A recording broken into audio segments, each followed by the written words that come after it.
ऐसे 3-4 घर पे ट्राई किया, बहुत देर देर तक हॉर्न बजाया। तब एक बूढ़े दादा एक घर से निकल के आते हैं और उन्होंने मुझसे पूछा क्यों हॉर्न बजा रहे हो। मैंने बोला कि सर ऐसा सिचुएशन हो गया, मेरे को रुकना आज रात में। वो बोले कि ठीक है मेरे घर पे आओ। भाई मैं जैसे उनके घर में गया मेरी फटने लगी। जो आंटी थी वो प्रॉपर बुद्धिस्ट अटायर में थी, चेहरे पे टैटू वैटू थोड़े बने हुए थे उनके, और आंख छोटे छोटे, और ना वो कुछ जाप कर रही थी और लगातार मेरी आंखों में देख रही थी, कुछ बोल नहीं रही थी। सिमिलरली अंकल भी घर के अंदर जाने के बाद कुछ नहीं बोल रहे थे, चुप थे एकदम। मैं बाहर निकला कैफे से, फोटो खिंचाया और अचानक मेरा ध्यान जाता है बाइक के पीछे जो लद्दाख करियर था उस जिसमें मैंने जेरी कैन रखा हुआ था उस पे। देखता हूँ कि दोनों जेरी कैंस गायब हैं और मैं भारी मुसीबत में पड़ गया। भाई अब मैं क्या करूँ वहां पे। मैं बोला भाई ये क्या जानवर है। 100 मीटर की डिस्टेंस रही होगी हमारी। मैं देखता हूँ कि वो जानवर पहाड़ से उतर के धीरे से रोड क्रॉस करके इस साइड पे आके बैठ जाता है, रोड की दूसरी साइड पे। और जैसे ही मैं उसके पास पहुंचा, मैंने भाई जैसे ही उसको स्टार्ट किया, पिछला टायर घूमा और जो मेरा टायर इन्फ्लेटर था वो उसमें फंस के टूट जाता है। मतलब भगवान ने मेरे सारे हाथ पैर सब कुछ काट दिए थे कि बेटा तुमको मेरे ही भरोसे रहना पड़ेगा, तभी कुछ हो सकता है। भाई उस समय ना मतलब दिल से एकदम जो रोना होता है ना वो निकल गया था कि यार ये क्यों हो रहा है मेरे साथ। ऑलराइट गाइस, स्वागत है आप सबका रोविंग लामा टॉक शो में। और आज जो मैं एक्सपीरियंस आपके साथ शेयर करने जा रहा हूँ, ये भाई साहब किसी भी राइडर या सोलो ट्रैवलर का एक नाइटमेयर हो सकता है। जब कोई सोलो राइड की सोचता है तो वो ना बहुत सारी प्लानिंग करता है कि यार ऐसा हो गया तो मैं कैसे उसको हैंडल करूंगा, ये चीज हो गया तो मैं उससे कैसे बाहर निकलूंगा। इस 2 दिन के सफर में भगवान ने मुझे उन सारे सिचुएशंस में ढकेल दिया कि बेटा जा और एक ऐसा एडवेंचर एक्सपीरियंस करके आ जो कि मतलब अच्छे लोगों की रूह थरथरा देगी। मतलब मैं ऐसे सिचुएशन से पहुंच चुका था जहां रोने के अलावा और कोई ऑप्शन नहीं था। फिर मैं कैसे उससे बाहर निकाला, ना मोबाइल नेटवर्क, ना मेरी तैयारी थी उन सब चीज़ों को टैकल करने की। फिर मैं कैसे उससे बाहर निकला, क्या क्या फैक्टर्स थे जिसने मुझे पुश किया उस सिचुएशन में कि भाई तो यहाँ गिव अप नहीं कर सकता, वो सब मैं आपको शेयर करूंगा आज के एपिसोड में। बट आज का जो एपिसोड है इसमें 2 और कैरेक्टर है, मेरे 2 फ्रेंड रवि और अंकुर। बट इंटरेस्टिंग बात ये है कि ये दोनों फ्रेंड मेरे आधे जर्नी के बाद से इस फिल्म से गायब हो जाने वाले हैं। अब वो क्यों गायब होंगे वो सब मैं आपको आगे वीडियो में बताऊंगा। फिलहाल आज के सफर की कहानी शुरू होती है लद्दाख यूनियन टेरिटरी के कैपिटल लेह से, जहां से हम तीनों जाने वाले हैं हानले। हानले एक बहुत ही सुंदर सा गाँव है लद्दाख रीजन का। लेह से उसकी दूरी है 255 किलोमीटर के आसपास। हम 3 बाइक लेके 3 लोग हानले के लिए निकल चुके थे। हमने पहले पेट्रोल लेह में मतलब रुक के पेट्रोल पंप में अपना टैंक फुल करवाया और 2 जेरी कैंस रख लिए थे मैंने, मतलब 10 लीटर पेट्रोल रखा था। वो इसलिए जरूरी था क्योंकि हानले जाने वाले रूट में कहीं भी पेट्रोल नहीं मिलने वाला और वहां से मुझे world's highest motorable road Umlingla भी जाना था। तो यही दोनों पेट्रोल के जेरी कैंस मेरे काम आने वाले थे, जो अनफॉर्चुनेटली नहीं हो पाता, आगे आपको पता चलेगा। तो हमने सब कुछ अपना लोड करके टैंक फुल करा के जेरी कैंस लेके और हम हानले के लिए निकल चुके थे। अच्छा, हम तीनों लोग ना एक ब्लूटूथ इंटरकॉम होता है हेलमेट में, उसके थ्रू हम लोग कनेक्टेड थे क्योंकि थोड़े टाइम के बाद नेटवर्क गायब हो जाने वाला था। तो हमने ये डिसाइड किया था कि हम इससे कनेक्टेड रहेंगे। 1 किलोमीटर की रेंज होती है, 1.5 किलोमीटर की। एक तरह से कोऑर्डिनेशन बनाने के लिए इस डिवाइस का यूज किया जाता है, ठीक है। जैसे ही मैं लेह से बाहर निकला, मुझे 2 आर्मी ऑफिसर्स मिलते हैं। उन्होंने मुझे पाव का पैकेट दिया, पाव होता है ना पाव भाजी वाला, वो पाव का पैकेट दिया और साथ में कुछ नींबू वगैरह दिया था मेरे को कि ये ले जाके एक रास्ते में न्योमा आर्मी चेक पोस्ट पड़ेगा, वहां पे एक सर है, उनको डिलीवर कर देना, क्योंकि शायद उनका पाव भाजी खाने का मन कर रहा था और उस ऑल्टीट्यूड पे पाव अवेलेबल नहीं था। तो मैंने वो खुशी खुशी रख लिया कि चलो ठीक है, आगे न्योमा में जाके डिलीवर कर दूंगा, कोई दिक्कत नहीं है। अच्छा, अब आपको एक कैरेक्टर के बारे में बताता हूँ। रवि, जो रवि मेरा फ्रेंड है, वो हैदराबाद से आया था हमारे साथ लद्दाख ट्रिप करने के लिए। भाई साहब के पास डोमिनार है, बजाज की डोमिनार बाइक, और उसका पर्पस बस ये रहता है कि एक पॉइंट से दूसरे पॉइंट में मैं जितनी जल्दी हो सके पहुंच जाऊं। उसको मतलब वो 100, 120, 130 चलाते हुए जल्दी से जल्दी वहां पहुंचना चाहता है बस। बट मेरा अंकुर का थोड़ा सिस्टम अलग है, हम आराम से धीरे धीरे नेचर को एंजॉय करते हुए, व्यूज़ के मजे लेते हुए वैसे जाने पे विश्वास रखते हैं। तो रवि तो बहुत आगे निकल गया था हमसे। हम और अंकुर, मतलब मैं और अंकुर धीरे धीरे हानले की तरफ बढ़ रहे थे। अब इस सिलसिले में क्या होता है कि 3-4 बज चुके थे और मैं न्योमा पहुंचने वाला था, जो कि लेह और हानले के बीच में एक गांव आता है। तो आप ये 2-3 गांव को ना आप एक बार नोटिस कर लीजिए, क्योंकि इसके बहुत इंपॉर्टेंट रोल होने वाले आगे। एक न्योमा, लोमा, रोंगो एंड देन हानले। तो मैं न्योमा पहुंचने वाला था, यहाँ अब तक प्रॉपर मोबाइल नेटवर्क था। मैंने अंकुर को फ़ोन किया कि अंकुर मैं सर का सामान डिलीवर करके आता हूँ, आप धीरे धीरे आगे बढ़ो और फिर मैं आगे आपको कैचअप करता हूँ। अंकुर ने बोला ठीक है। सामान डिलीवर करने के चक्कर में मुझे वो चेक पोस्ट ढूंढने के चक्कर में बहुत मेरा टाइम लग गया। फाइनली जाके मुझे सर मिले, उनको मैंने वो आर्मी वाले सर का सामान दिया, उन्होंने मुझे उधर से डेयरी मिल्क ऑफर किया, वो मैंने लेके रख लिया। और फिर जब मैं न्योमा गांव को क्रॉस कर रहा था, अच्छा ये चेक पोस्ट न्योमा से जस्ट पहले था, सामान डिलीवर करके जब न्योमा गांव को मैं क्रॉस कर रहा था तो मैं देखता हूँ कि यार ये गांव तो बहुत ज़्यादा सुंदर है, और मेरा मन थोड़ा सा वो होने लगा कि यार थोड़ा चलो गांव के अंदर घूम के आते हैं। तो मैंने अपने बुलेट जो है गांव के अंदर घुमा दी। मुझे वहाँ दिखता है एक होम स्टे। मैंने सोचा कि यार शाम भी हो गई है, शाम ढलने लगी थी, मतलब सूरज सनसेट होने लगा था। मैंने सोचा कि यहीं पे रुक जाते हैं, इसी होम स्टे में रुक जाते हैं और थोड़ा गाँव को घूमेंगे अच्छे से, बहुत अच्छा सीनरी दिख रहा है यहाँ पे। मैंने वहाँ से अंकुर को फ़ोन किया कि अंकुर, मैंने उससे फ़ोन करके बताना चाहा कि अंकुर न्योमा में रुक चुका हूँ, यहीं आ जाओ, यहीं पे होम स्टे में रुक जाते हैं। बट हुआ क्या कि अंकुर का फ़ोन नहीं लगा। मैं समझ चुका था कि भाई अंकुर जो है नो नेटवर्क रीजन में पहुंच चुका है। हमारा इंटरकॉम भी डिस्कनेक्ट हो गया था, हम किसी भी माध्यम से कनेक्टेड नहीं थे। अब मेरे पास ऑप्शन था कि या तो मैं न्योमा में रुक जाऊं होम स्टे लेके, या फिर आगे हानले की तरफ बढ़ता रहूं। मैंने सोचा कि यार बिना इन्फॉर्म किए मैं कैसे रुकूं यहाँ पे, मैं धीरे धीरे निकलता हूँ हानले की तरफ।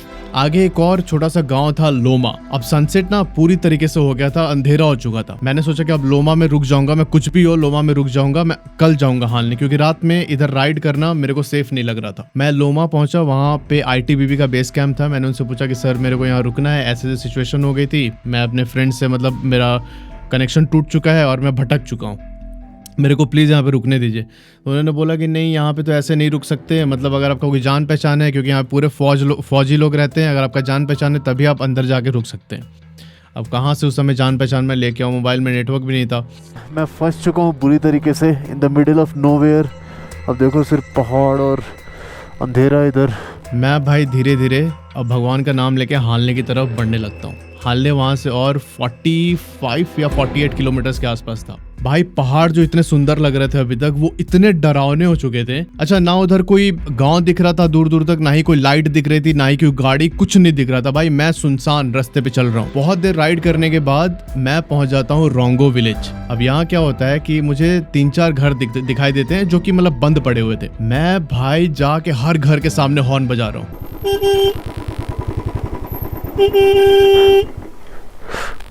कि कोई तो बाहर निकले, कोई तो अपने घर में रख ले मुझे। ऐसे 3-4 घर पे ट्राई किया, बहुत देर देर तक हॉर्न बजाया। तब एक बूढ़े दादा एक घर से निकल के आते हैं और उन्होंने मुझसे पूछा क्यों हॉर्न बजा रहे हो। मैंने बोला कि सर ऐसा सिचुएशन हो गया, मेरे को रुकना आज रात में, मेरे को हानले जाना, अभी मैं नहीं जा पाऊंगा। वो बोले कि ठीक है मेरे घर पे आओ। मैं भाई उनके घर में गया।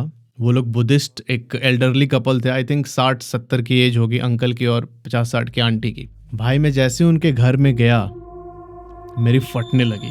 जो आंटी थी वो प्रॉपर बुद्धिस्ट अटायर में थी, ठीक है, और चेहरे पे टैटू वैटू थोड़े बने हुए थे उनके, और आँख छोटे छोटे, और ना वो कुछ जाप कर रही थी और लगातार मेरी आंखों में देख रही थी, कुछ बोल नहीं रही थी। सिमिलरली अंकल भी घर के अंदर जाने के बाद कुछ नहीं बोल रहे थे, चुप थे एकदम। और इनका ये कल्चर है कि ये लोग मीट खाते हैं, तो मीट जो होता है ये लोग चॉप करके सुखाते हैं उसको पहले, और 1 महीने तक स्टोर करके रखते हैं और उसको खाते रहते हैं। उसकी भी स्मेल आ रही थी और ये लोग कुछ बोले ही ना यार। और आंटी ऐसे ऐसे करके मुझे देख के कर रही थी। भाई उस समय मुझे लगा कि यार क्या कर रही है, मतलब मैं कहीं गलत जगह तो नहीं फंस गया। मैंने सोचा भाई अगर मैंने इनको कंफर्टेबल नहीं किया, अगर इनसे बातचीत नहीं की, तो मैं रात को सो नहीं पाऊंगा। भाई मैं तो देखते ही रहूँगा उठ के कि यार कोई आ तो नहीं रहा है। मैंने अंकल जी को बुलाया, अंकल जी आओ बैठो यार, अपने ही घर में उनके अपने ही घर में बुला के बैठाया। मैंने बोला कि आप कोई गाना सुनाओ, लद्दाखी गाना।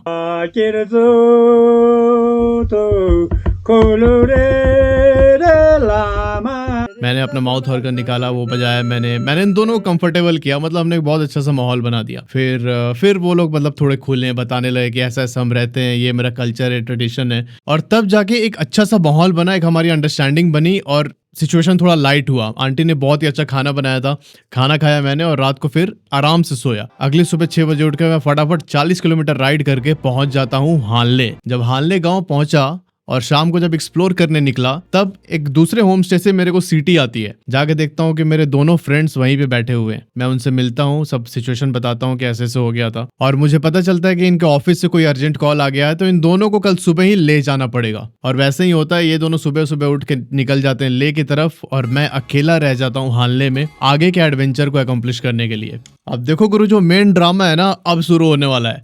अंकुर और रवि तो निकल लिए ले, और मैं सुबह सुबह तैयार हो रहा था उमलिंगला जाने के लिए। Umling La is the highest motorable road in the world, 19,000 feet. अब जो ले से मैं पेट्रोल कैरी कर रहा था, ये 2 जेरी कैंस में, इन दोनों को मैं अपने पास रख लेता हूँ, क्योंकि यहाँ से उमलिंगला जाने में मुझे 80-90 किलोमीटर का सफर तय करना है, और वापस आने में भी उतना ही 80-90 किलोमीटर, तो लगभग 170 किलोमीटर की राइड होने वाली थी आज पूरे दिन भर की।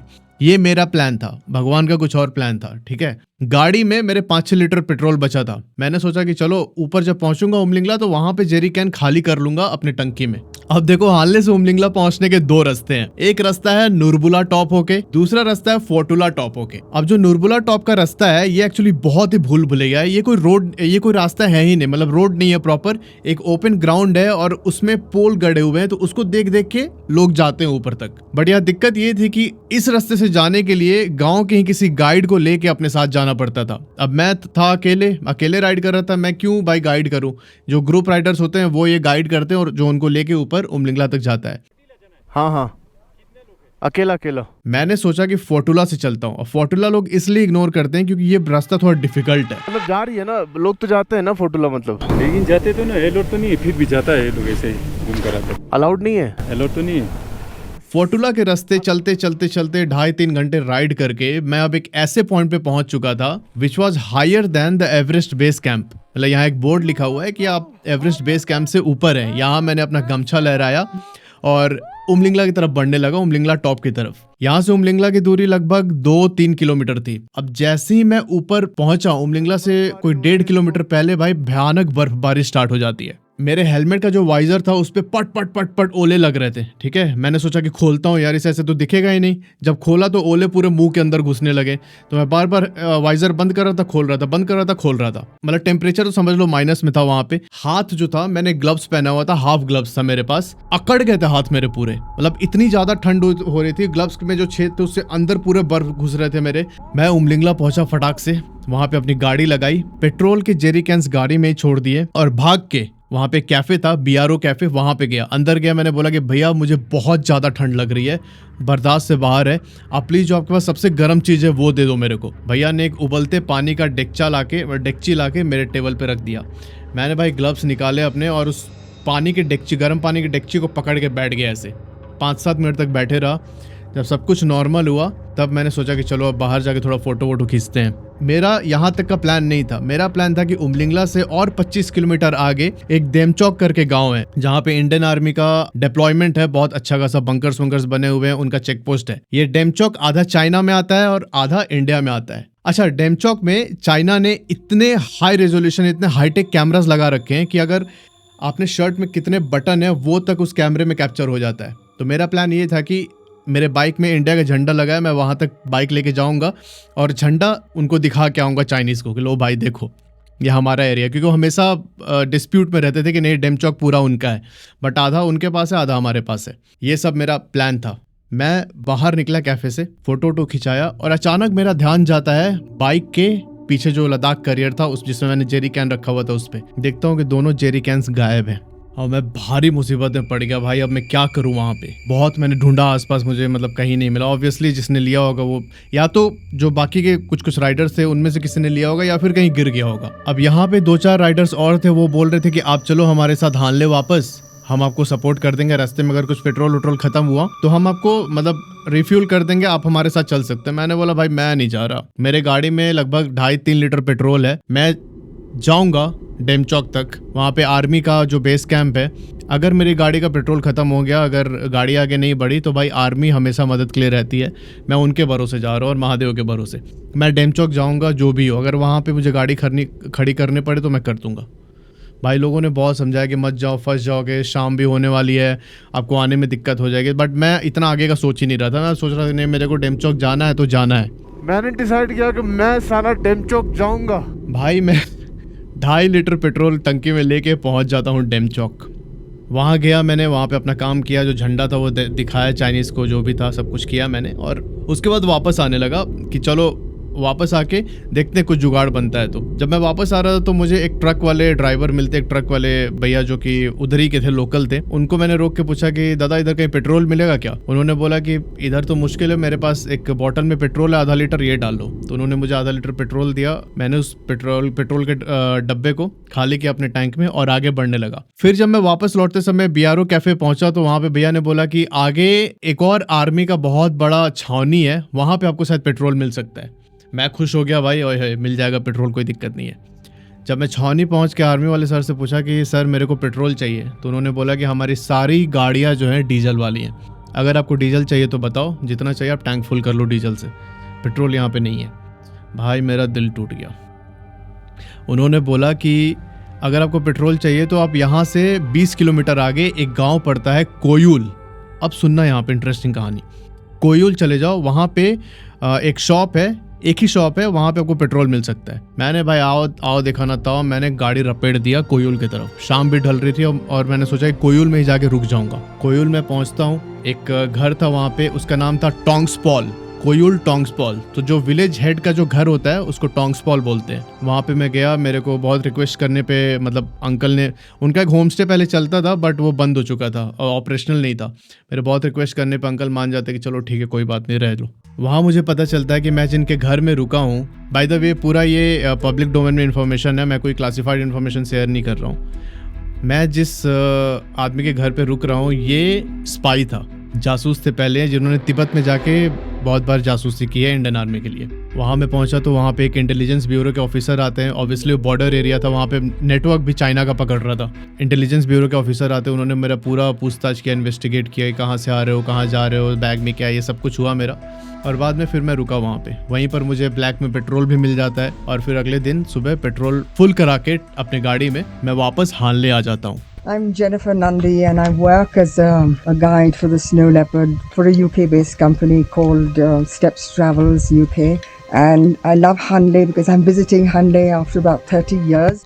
हानले पहुंच के अगले दिन मैं तैयार था सो मोरोरी जाने के लिए, और यहीं पर इस 2 दिन का जो सबसे डेडली एडवेंचर है वो होने वाला था मेरे साथ। हानले से 30-40 किलोमीटर राइड करने के बाद मैं एक ब्रिज आता है जिसका नाम है माहे ब्रिज, और इसको पार करके मैं एंटर कर जाता हूँ चांगथांग प्लेट्यू में। चांगथांग प्लेट्यू एक चांगस्पा ट्राइब होती है इस एरिया में, उनका पूरा गढ़ है। Changspa tribe are basically the nomads, जो कि अपनी भेड़ बकरियों को लेके एक पहाड़ से दूसरे पहाड़ पे घूमते रहते हैं। तो ये पूरा उनका गढ़ था। और मुझे एक बोर्ड दिखाई देता है कि ये वाला जो एरिया है, यहाँ पे आपको red fox, Tibetan wolf, snow leopard, brown bear, blue sheep और 2-4 बर्ड्स के भी नाम थे। ये सारे जानवर यहाँ पे कॉमनली पाए जाते हैं इस वाले एरिया में।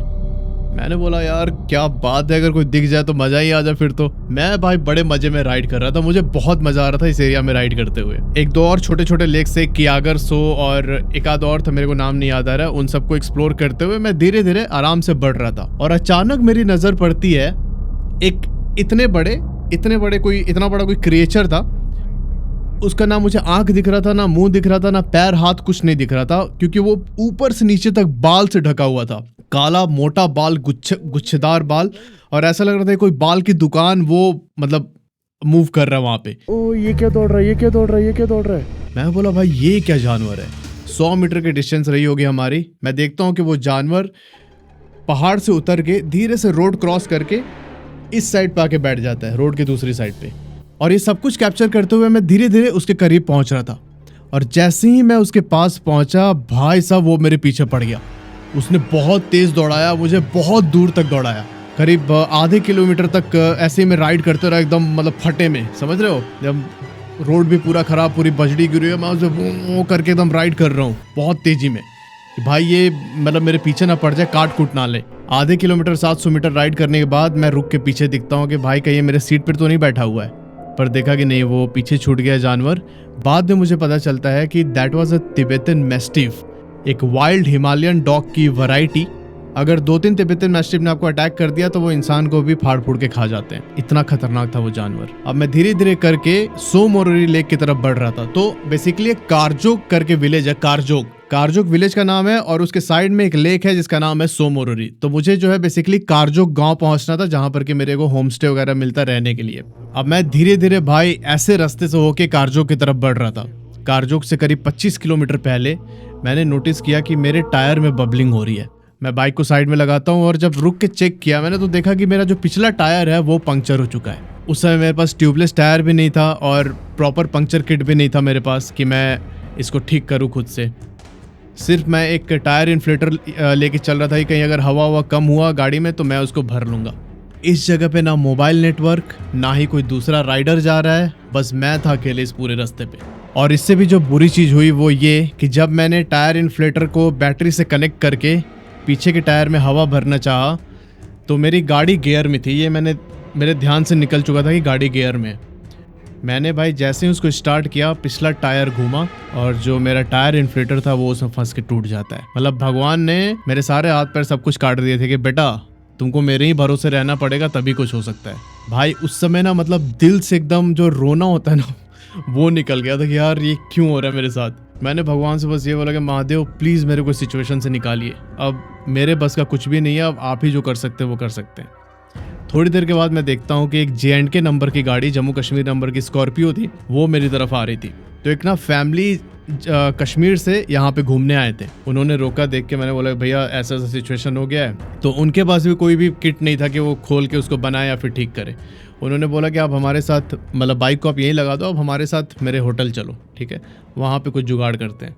मैं भाई उनके साथ उनके होटल गया। कारजोक में उनका होटल था, वहाँ पे उन्होंने रखा अपने होटल में मुझे, और बाइक को मैंने उधर ही खड़ी कर दी थी। पंक्चर बाइक मेरी रोड पर खड़ी थी, ठीक है। वहाँ जाके मुझे पता चलता है कि इस गांव में एक भी पंक्चर लगाने वाला नहीं है और कोई सपोर्ट नहीं मिलेगा। मतलब एक ही था पंक्चर ठीक करने वाला, और वो भी मतलब शेफर्ड था। मैंने बताया ना चांगस्पा ट्राइब है ये लोग, वो भी शेफर्ड है। तो अपनी भेड़ बकरियों को लेके पहाड़ की दूसरी साइड गया है कहीं पे, और उसको आने में 2-3 दिन लग जाएंगे। उसके बाद जो होटल की ओनर थी जहाँ पे मैं रुका था, मतलब इन फैमिली के साथ जब मैं रुका था, तो होटल के ओनर ने एक पिकअप वैन का जुगाड़ किया, और पिकअप वैन के मालिक थे कर्मा भाई। ये आए मेरे पास, बोलते कल ठीक है, कल सुबह चलेंगे, कल सुबह लेके आएंगे। मैंने बोला भाई मैं रात भर बाइक को छोड़ ही नहीं सकता, आपको एक्स्ट्रा पैसा लेना होगा लेना, आप रात को चलो, अभी मेरे को बाइक लेके आना है। एक तो प्यार भी था बाइक से, ऊपर से डर भी था कि भाई मैं नहीं छोड़ सकता अकेले। वैसे बाइक को कुछ होता नहीं, बट फिर भी मेरा दिल नहीं मान रहा था। मैं भाई रात के 9 बजे गया अपने बाइक के पास, उसको लोड किया पिकअप में और लेके उसको होटल आ गया। मैं बोला भाई मेरी पंक्चर बाइक मेरी आंखों के सामने रहेगी, मेरे को तसल्ली रहेगा, कोई दिक्कत नहीं है। रात भर मैं तसल्ली से सोया कि ठीक है कुछ ना कुछ तो जुगाड़ निकल ही जाएगा। अगले दिन मैं उठा, सोमोरोरी लेक जो है वो घूमा, और उसके बाद बाइक को पिकअप वैन में लोड करके आगे बढ़ने लगा। कर्मा भाई ने बोला कि अगर आप ले जाओगे तो बहुत ज़्यादा पैसा लगेगा, ठीक है, क्योंकि अब मुझे यहाँ से सोमोरोरी से वापस ले जाना था। उन्होंने बोला कि बीच में एक गांव पड़ता है सुमदो, चलो वहाँ पे चल के देखते हैं, क्या पता कुछ मिल जाए। तो हानले से ले के बीच में एक सुमदो विलेज था, हम वहाँ पे गए। यहाँ पर भी चांगस्पा ट्राइब के ही लोग रहते थे, जो मैंने बताया तिब्बतियन नोमैड लोग, वो लोग रहते थे यहाँ पे। अब वहाँ पे मुझे एक दादा मिलते हैं जिनकी एज लगभग 60-70 के आसपास होगी, और आज से 15-20 साल पहले अपने जवानी के दिनों में ये पंक्चर लगाया करते थे। अब इन्होंने पंक्चर लगाने का काम छोड़ दिया था। मैंने इनको रिक्वेस्ट किया बहुत कि दादा प्लीज़ मेरा पंक्चर लगा दीजिए, मेरे को जाना है।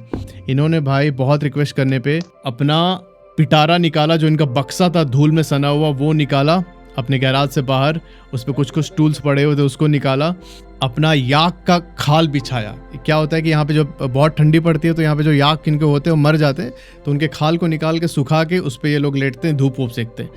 वो भाई पूरी एकदम माहौल बन गया था, सब लोग वहाँ पे आके इकट्ठा होकर देख रहे थे क्या चल रहा है। वहाँ पे उन्होंने ठाट से अपना सिस्टम लगाया, सब कुछ 2-3 घंटे में मेरा पंक्चर ठीक करके उन्होंने मुझे दे दिया। और वहाँ से फिर मैं सबको धन्यवाद करके और फिर मैं वापस ले आ गया था। अब इससे सीख देखो ये मिलती है कि अगर आप सोलो राइड पे निकलते हो तो एटलीस्ट आपको पंक्चर लगाने तो आना ही चाहिए। इसके अलावा आपको अपना क्लच वायर चेंज करने और एक्सेलेटर वायर चेंज करने, ये दोनों चीज़ भी आना चाहिए। ये 3 चीज़ अगर आप सीख लोगे तो बहुत सारी मुसीबत से आप निकल सकते हो। अपने साथ हमेशा एक स्पेयर क्लच वायर और एक्सेलेटर वायर जरूर रखो, ठीक है। पंक्चर किट साथ में लेके चलो, पंक्चर लगाना सीख लो, ठीक है, अगर आप सोलो राइड पे निकलते हो तो। पेट्रोल जो मैं जेरी कैन कैरी कर रहा था उसे मुझे बांध लेना चाहिए था, मैंने अंदर डाल के छोड़ दिया था। अगर मैं बांध लेता गाड़ी में, उसको किसी रस्सी वस्सी से बांध के रखता तो शायद चोरी ना होती। तो ये एक सीख मिली मुझे, अगर आप लोग इसको इम्प्लीमेंट कर सकते हो अपने राइड पे, ठीक है। बाकी तीसरा और सबसे इंपॉर्टेंट चीज़ है, जब आपके सिचुएशन आपके हाथ में सिचुएशन ना हो या ना हो, अगर तुम कंप्लीट सरेंडर करके चलते हो, मतलब भगवान के ऊपर पूरा छोड़ के चलते हो कि भाई आप संभाल लेना, मैं बस निकल रहा हूँ, तो भाई वो संभाल लेते हैं। सच बता रहा हूँ, वो संभाल लेते हैं। ऐसे बहुत सारे इंसिडेंट्स हुए मेरे साथ जो कि मैजिकल तरीके से कोई हेल्प मिल गई है मुझे। उसके बारे में एक अलग वीडियो बनाऊंगा मैं। और आई होप आपको ये वीडियो पसंद आया तो यार एक लाइक और एक कमेंट जरूर करना, ठीक है। मिलते हैं आपसे किसी नए स्टोरी पे अपने अगले पॉडकास्ट में। तब तक के लिए बाय बाय, ध्यान रखना, हर हर महादेव।